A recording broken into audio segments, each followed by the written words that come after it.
राम राम बंधुओं, ज्योतिर्लोक में आपका हार्दिक स्वागत है। आज इस वीडियो में हम चर्चा करेंगे मुख से फूंक कर कुछ खाना पीना वर्जित है क्या।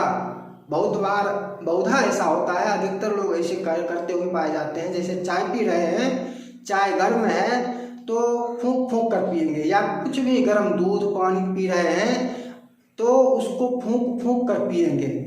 ऐसा करना शास्त्र में वर्जित है या निषेध है या प्रशस्त है, इसको जानेंगे समझेंगे। कुछ खाने पीने के समय भी फूंक कर खाया पिया जाता है। बहुत बार तो ऐसा भी होता है कि कुछ तेल वगैरह झाड़ फूंक में, गांव देहातों में तेल वगैरह पढ़वाने की विधि होती है, तो उसको भी फूंक कर दिया जाता है और वो चीज़ खाया पिया जाता है या लगाया जाता है। ऐसी व्यवस्था जो है शास्त्र का इस पर क्या कथन है, इसकी चर्चा हम करेंगे। आगे बढ़ने से पहले यानी चर्चा पर आने से पहले वीडियो को लाइक कीजिए। पहली बार चैनल पर आए हैं तो चैनल को सब्सक्राइब भी कर लीजिए और अपने अधिकतर मित्रों के साथ साझा कीजिए, ताकि अधिक से अधिक लोगों के पास ये जानकारी पहुंच सके, अधिक से अधिक लोगों को जानकारी प्राप्त हो। क्योंकि ऐसा बहुधा अधिकतर लोग करते हुए पाए जाते हैं, अज्ञानतावश करें या जिस कारण भी करें। यदि इस चीज को जान लेंगे तो इसका अधिकतर पालन करेंगे। आइए शास्त्रीय चर्चा पर आते हैं, प्रमाणों को देखते हैं कि इस संबंध में प्रमाण क्या क्या है। सबसे पहली बात ये बता दूं कि शास्त्रों में इसका निषेध किया गया है। कुछ भी मुख से थूक कर की तो बात अलग है, वो अधर्मियों की ही चर्चा है। थूकने की बात तो बहुत दूर की हो जाती है। मुंह से फूंक कर भी अपने मुंह से चाय, जैसे चाय पी रहे हैं तो चाय को भी अपने मुंह से फूंक कर भी पीना निषिद्ध है। दूसरे के मुख से फूंका हुआ तो बहुत दूर की बात हो गई, स्वयं के मुख से फूंक कर भी पीना खाना मना है।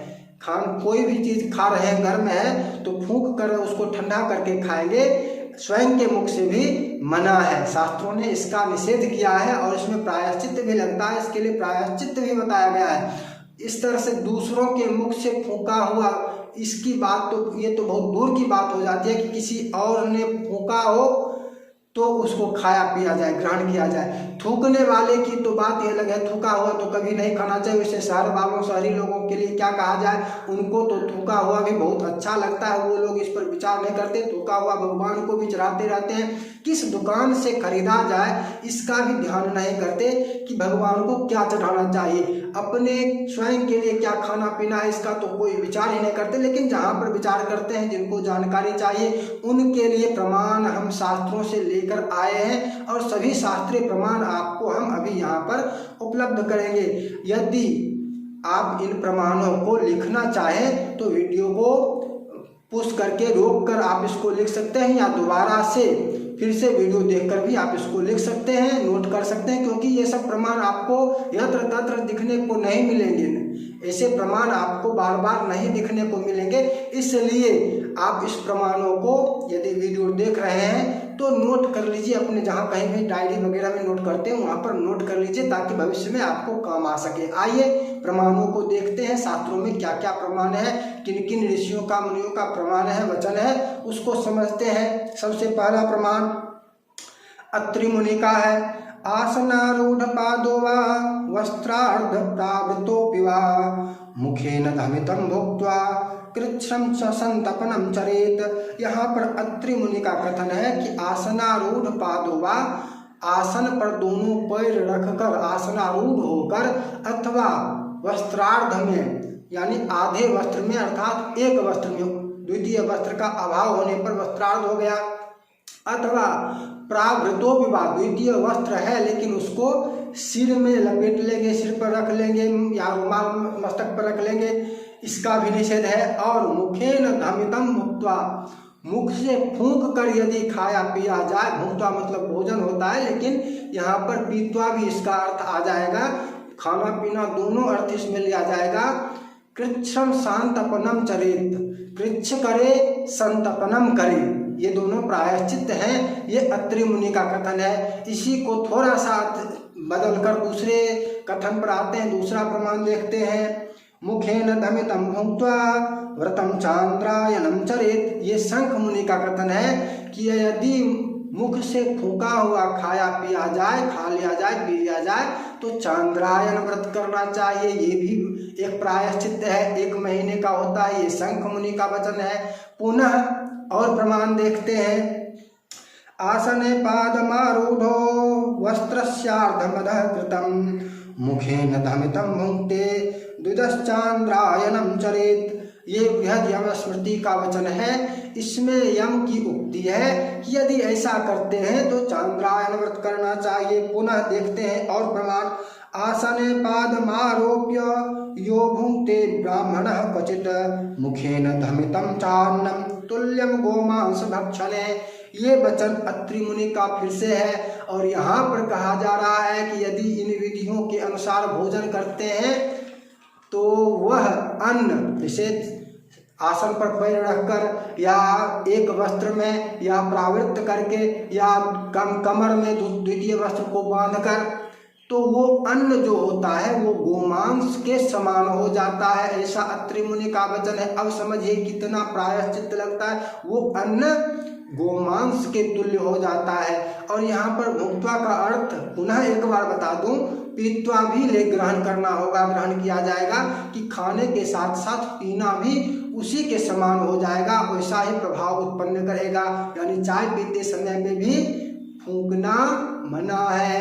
एक और प्रमाण देख लेते हैं। आसनारूढ़ पादो वा वस्त्रार्ध प्रावृतोऽपि वा मुखेन फूत्कृतं भुङ्क्ते भुक्त्वा चान्द्रायणं चरेत्। यह सातातप का वचन है कि इस तरह से यदि फूंक कर खाया पिया जाए तो पुनः चांद्रायन व्रत करने की बात कह रहे हैं। यानी कि सभी जगह हमने देखा बहुत सारे और भी बहुत सारे प्रमाण हैं और ढूंढने पर और बहुत सारे प्रमाण होंगे, लेकिन अभी इतने प्रमाण जो आपको हमने दिए हैं, उपलब्ध कराए हैं, इतने प्रमाण पर्याप्त हैं इस तथ्य के लिए कि हाँ, फूंक कर खाना पीना बिल्कुल मना है, बिल्कुल नहीं खाना पीना चाहिए। थूके हुए को खाने पीने की बात तो बहुत दूर की हो जाती है। किसी और ने फूका हो, किसी और ने थूका हो तो उसको तो दूर से ही त्याग देना चाहिए। स्वयं पी रहे हैं, स्वयं खा रहे हैं, फिर भी फूंक कर खाना मना है, फूंकना मना है। और भी कई जगह फूंकना मना है। जैसे अब तो गैस आ गया है हर जगह, लेकिन पहले चूल्हा होता था, चूल्हे पर भोजन बनाया जाता है। बहुत गाँव में, बहुत सारे घरों में अभी भी चूल्हे पर ही भोजन बनाया जाता है। तो फूंकना चूल्हे में भी मना है। चूल्हे की आग को भी फूंक कर जलाना मना है। उसको पंखा से या किसी भी चीज़ से हवा करके प्रज्वलित करना चाहिए। मुख से फूंक कर नहीं प्रज्वलित करना चाहिए। इसी तरह से एक जगह फूंकना विहित है। शास्त्र में कहा गया है कि एक जगह मुंह से ही फूंक सकते हैं। कहाँ पर?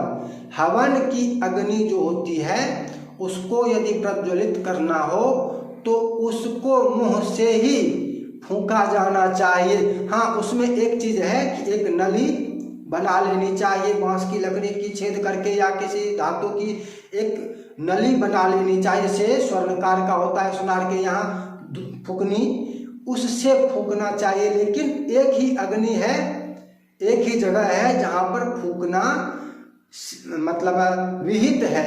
फूकने मुंह से ही फूकने के लिए कहा गया है और वो जगह है हवन करते समय हवन की अग्नि। उसको हाथ से या पंखा से या सूप वगैरह से उसको हवा करना ही मना है। उसको मुंह से ही फूकने का विधान है कि उस अग्नि को मुंह से ही फूंक कर प्रज्वलित किया जाए। ऐसा शास्त्रों का ही मर्यादा है। इस पर चर्चा हम अभी विशेष नहीं करेंगे।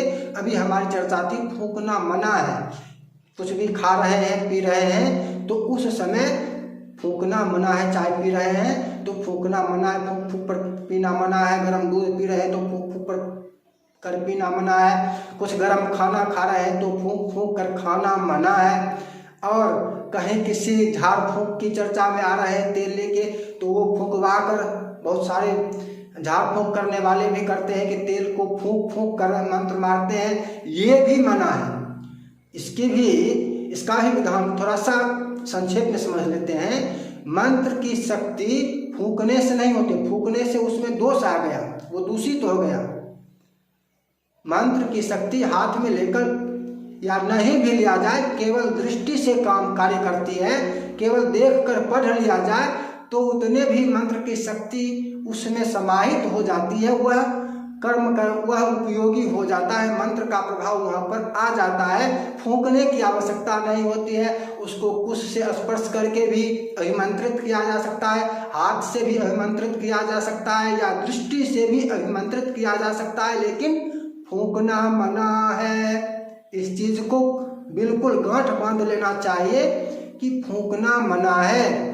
थूकना तो चर्चा मत कीजिए, थूकने से तो बिल्कुल 100 कोस दूर भागिए कि जहाँ कहीं भी थूका हुआ मिले, थूकने वाला मिले, उससे कोई भी सामान स्वयं के भोजन के लिए, खाने पीने के लिए या भगवान को चढ़ाने के लिए भी बिल्कुल नहीं लेना है। ये थी आज की चर्चा। आपको एक और जानकारी दे दूं, हमारी एक वेबसाइट भी है जहां पर आपको इसी तरह से धर्मशास्त्र की, कर्मकांड की, ज्योतिष की बहुत सारी लेखें मिलेंगी। वो उसका लिंक आपको डिस्क्रिप्शन बॉक्स में मिल जाएगा। और यदि पहली बार आए हैं तो चैनल को सब्सक्राइब कर लीजिए। वीडियो पसंद आई हो, जानकारी अच्छी लगी हो तो लाइक कीजिए। अधिक से अधिक मित्रों के पास जानकारी पहुंचाने के लिए साझा कीजिए। फिर मिलेंगे अगली चर्चा के साथ। जय जय श्री राधे।